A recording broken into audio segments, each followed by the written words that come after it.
இந்த பாட்டில் அவள் போயிட்டு வரவான்னு 2 முறை கேட்குறதும் அவன் போயிட்டு வான்னு 3 முறை சொல்கிறதையும் கவனிச்சிருக்கீங்களா?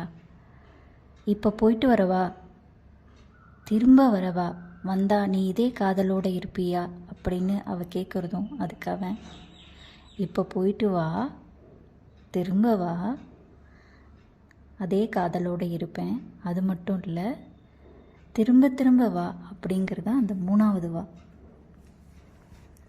எப்போ நீ திரும்ப திரும்ப வந்தாலும் இதே காதலோடு தான் எப்போவுமே இருப்பேன் அப்படின்னு சொல்லாமல் சொல்கிறது, இதுதான் காதல் இல்லையா?